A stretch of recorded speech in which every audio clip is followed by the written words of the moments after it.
Imagine estar jogando tranquilamente quando de repente algo aparece na tela. Um personagem que não faz parte do jogo. Um ser que só você consegue enxergar.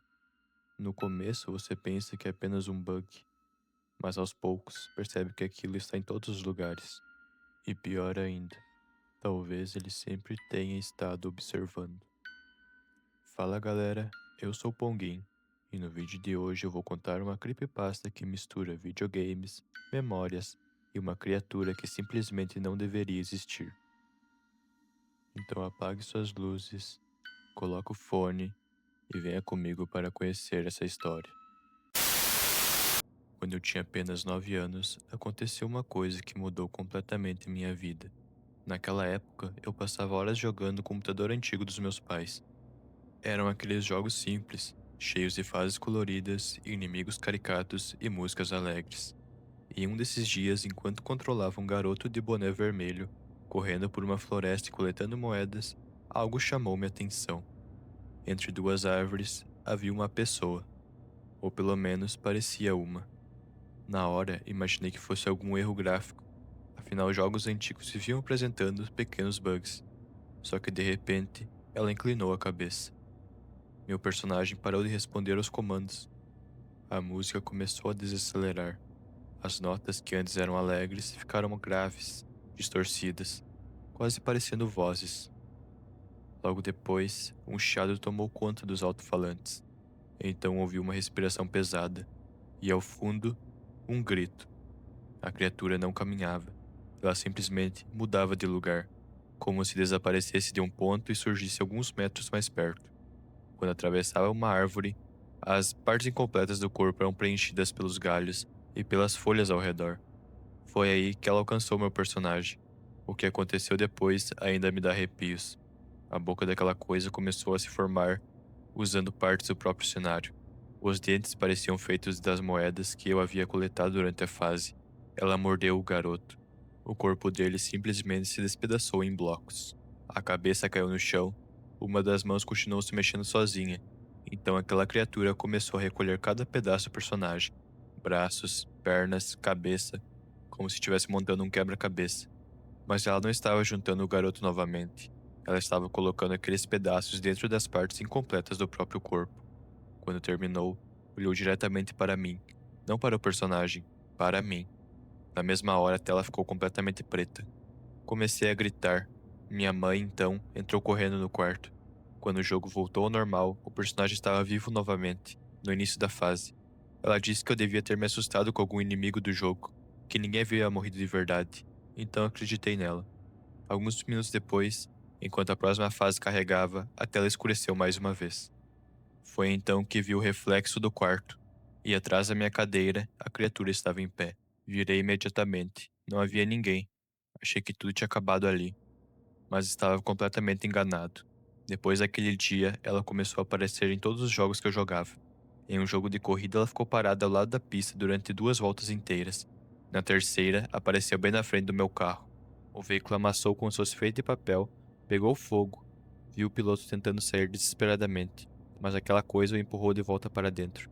Quando entreguei o controle para meu primo, nada aconteceu. Para ele, era apenas uma tela de game over. Comigo era diferente.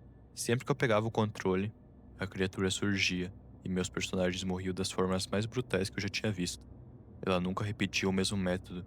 Em um jogo de futebol, arrancou a cabeça de um jogador e chutou a bola usando o próprio crânio. Meu amigo comemorou o gol. Ele não fazia ideia do que eu realmente estava vendo.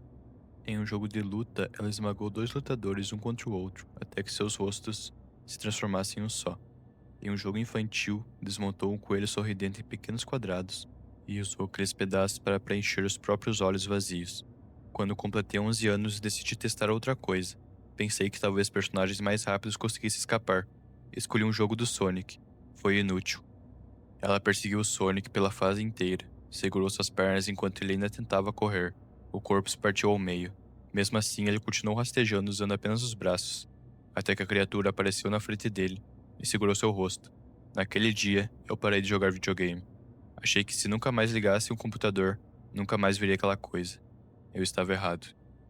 Durante algum tempo, eu realmente acreditei que tinha encontrado uma solução. Se a criatura aparecia apenas nos videogames, bastava nunca mais jogar. Passei anos sem encostar em um console, e por um tempo funcionou. Até que numa noite eu estava assistindo a um filme de comédia com a minha mãe. Era uma cena completamente comum. Os personagens conversavam na cozinha enquanto faziam piadas. Foi então que a criatura atravessou a janela. Ela entrou andando lentamente, como se aquele lugar também pertencesse a ela. Nenhum dos personagens reagiu. Minha mãe continuava rindo normalmente, mas eu estava vendo outra coisa. A criatura colocou uma das mãos sobre a cabeça de um dos atores. Em poucos segundos, o rosto dele envelheceu. A pele começou a secar. Os olhos afundaram. Até que restou apenas um esqueleto sentado à mesa. Olhei para minha mãe completamente desesperado. Perguntei se ela estava vendo aquilo. Ela respondeu com um simples: vendo o quê? Na televisão dela nada tinha acontecido, mas na minha, a criatura continuava caminhando pelo cenário, um por um. Todos os personagens morreram. Depois daquela noite, percebi que não existia mais um lugar seguro. Ela começou a aparecer em tudo: filmes, séries, desenhos, documentários, qualquer tela que contasse uma história. Era suficiente para atraí-la.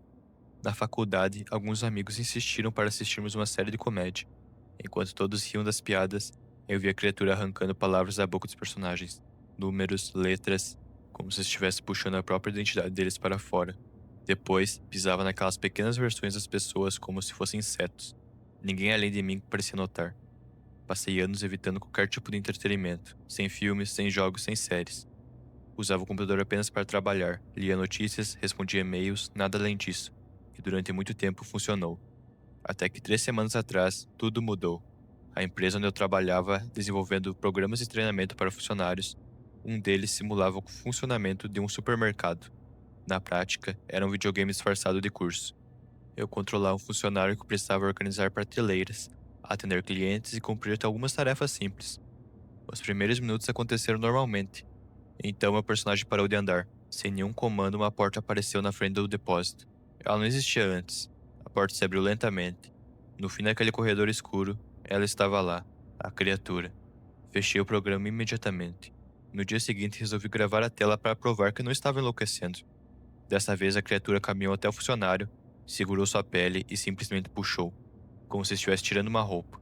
Depois vestiu aquela pele vazia e olhou diretamente para mim. Desliguei o computador. Com as mãos tremendo, assisti a gravação. Não havia criatura nenhuma. No vídeo, meu personagem apenas ficou parado, enquanto minha própria voz narrava um assassinato que simplesmente não existia. Mas havia uma coisa estranha: o áudio. No fundo da gravação ainda era possível ouvir um chiado, uma respiração pesada e um grito distante. Foi naquele momento que comecei a entender uma coisa: aquilo não precisava mais de personagens fictícios. Dias depois, enquanto eu procurava o endereço do Google Maps, vi a criatura parada bem no meio de uma rua. Não havia jogo, não havia filme, nem sequer existia uma história acontecendo. Era apenas uma fotografia comum. Mesmo assim, ela estava lá. Aproximei o mapa, a criatura levantou lentamente a cabeça e olhou para mim. Depois disso, passei a encontrá-la em ligações de vídeo, em câmeras de segurança, em outdoors digitais, até que certo dia, enquanto esperava na fila de uma farmácia, olhei para um monitor que mostrava a imagem das câmeras internas. Lá estava eu, caminhando normalmente, mas havia alguém ao meu lado. A criatura me acompanhava passo a passo. Olhei ao redor da loja, não havia ninguém perto de mim. Foi naquele instante que um pensamento atravessou minha cabeça. Durante todos aqueles anos, eu acreditava que ela precisava de personagens de videogame. Depois imaginei que precisava de personagens de filmes. Mas eu estava errado. Ela nunca precisou deles. Ela só estava aprendendo. E agora, ela finalmente havia encontrado um personagem de verdade. Eu. Alguns dias depois, enquanto trabalhava no computador, a criatura apareceu novamente. Dessa vez ela estava ao lado do relógio que fica no canto da tela. Ela levantou lentamente a mão, estendeu apenas o dedo indicador e fez um gesto. Curiosamente, eu conhecia aquele gesto. Era exatamente o mesmo que o meu melhor amigo fazia quando éramos crianças. David. Sempre que queria me mostrar uma coisa, ele levantava o dedo daquela maneira, como se dissesse: Olha isso. Sem pensar, falei o nome dele em voz alta. No mesmo instante, o chiado desapareceu. Por apenas um segundo. O rosto da criatura mudou. Ela parecia David. Naquela noite, uma lembrança que havia enterrado por anos voltou com força total. Eu finalmente me lembrei do dia em que ele morreu. Nós estávamos brincando na rua. Começamos a discutir por causa de uma bola, com raiva. Eu a joguei para o outro lado da avenida. David correu para buscá-la. Foi nesse momento que eu vi um carro se aproximando. Eu tive tempo. Tempo suficiente para gritar, para avisá-lo, para impedir tudo, mas, por um único segundo, eu não disse nada.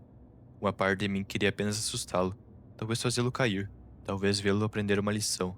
Só que aquele segundo foi suficiente. O carro o atingiu. Durante anos eu convenci a mim mesmo de que não tinha culpa, mas no fundo eu sempre soube a verdade. Na noite seguinte resolvi enfrentar aquilo. Abri meu notebook, olhei para a tela e disse novamente: David. A criatura apareceu imediatamente, sem dizer uma única palavra. Apontou para uma pasta que havia surgido na área do trabalho. O nome dela era simples: David. Antes que eu pudesse clicar, ela desapareceu. No dia seguinte, fui até a casa da minha mãe. Ela ainda guardava o computador antigo da família. Depois de algumas horas procurando arquivos esquecidos, encontrei uma pasta chamada David Save. Meu coração disparou.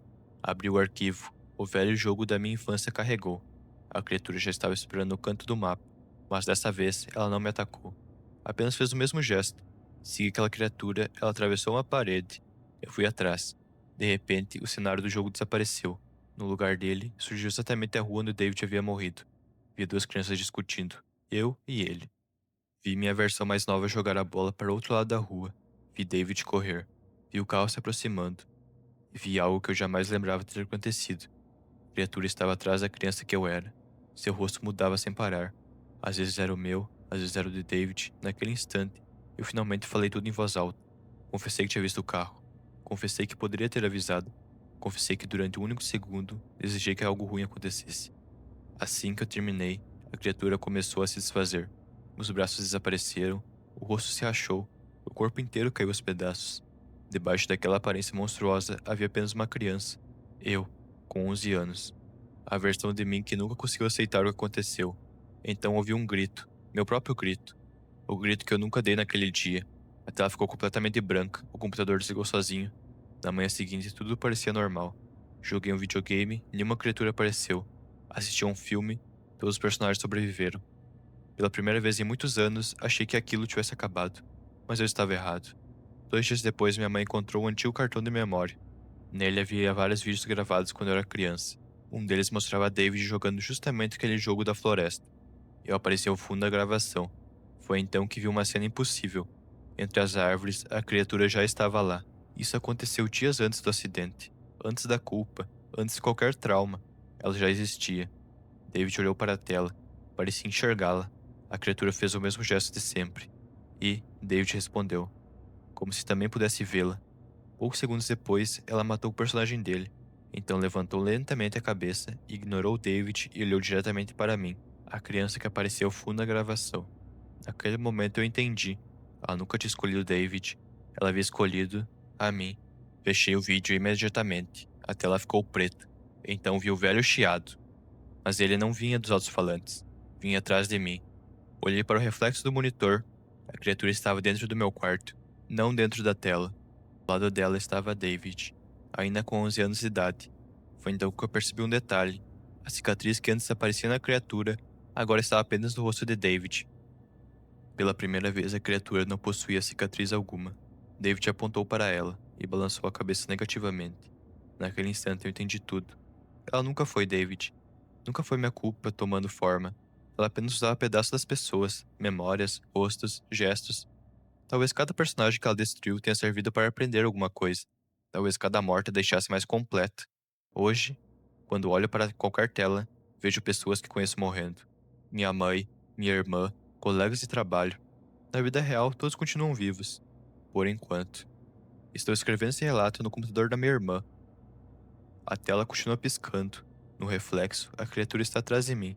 Agora, ela não muda mais de rosto. Ela tem o meu. Existe apenas um detalhe errado. Uma cicatriz atravessa a sobrancelha esquerda. Eu não tenho cicatriz nenhuma. Ainda. David continua apontando para a tela, mas não está olhando para mim, nem para a criatura. Ele está olhando para você, porque ela também está, e está sorrindo.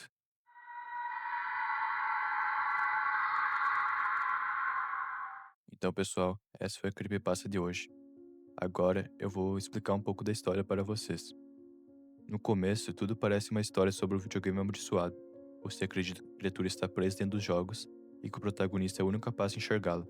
Depois, a história muda completamente quando ela começa a aparecer em filmes, séries e até em imagens comuns, como câmeras de segurança e mapas. Nesse momento, a sensação é de que ela está ficando cada vez mais poderosa. Mas a maior reviravolta acontece quando descobrimos o acidente envolvendo David. Durante boa parte da história, somos levados a acreditar que a criatura representa a culpa do protagonista. Afinal, ela assume características do David, revive o momento do acidente e desaparece depois que ele finalmente admite a verdade. Só que a história faz questão de destruir essa teoria nos últimos minutos. O vídeo gravado antes do acidente mostra que David também conseguia enxergar a criatura. Isso significa que ela já existia muito antes de toda a culpa do protagonista surgir. Ou seja, ela nunca foi apenas uma alucinação. Ela sempre esteve ali. Outra coisa a ressaltar é a forma como a criatura evolui durante a história. No começo ela parece incompleta. Ela usa pedaços dos personagens que mata para preencher o próprio corpo. Depois começa a copiar rostos, cicatrizes, lembranças e até gestos das pessoas. É como se estivesse aprendendo, pouco a pouco, se tornar humana. Talvez todos aqueles personagens mortos fossem apenas um treinamento. E talvez agora ela não precise mais deles. O final também merece destaque. Quando David aponta para a tela, ele não está tentando avisar o protagonista. Ele está tentando avisar quem está assistindo. Porque a criatura deixa de olhar para o personagem da história e passa a olhar diretamente para nós. É um recurso simples, mas extremamente eficiente para fazer o leitor sentir que agora também faz parte da história. Sinceramente, essa foi uma das creepypastas mais criativas que eu já li. Ela começa parecendo uma história clássica sobre um jogo amaldiçoado, mas consegue evoluir para algo muito maior sem perder o suspense. Além disso, ela mistura terror psicológico, culpa e elementos sobrenaturais de uma forma que deixa várias interpretações possíveis. Essa creepypasta é realmente muito boa. Eu vou deixar aqui na descrição para vocês a creepypasta original para vocês darem uma olhada. Mas agora eu quero saber a opinião de vocês. Em que momento vocês perceberam que essa história não era apenas sobre um videogame? E qual foi a cena que mais deu arrepios? Se vocês gostaram desse vídeo, por favor, deixe seu like, se inscreva no canal e deem sugestões aqui nos comentários de creepypastas ou até dicas sobre o vídeo em si, algo que eu possa melhorar. Eu sou o Ponguin e a gente se vê no próximo vídeo. Até mais.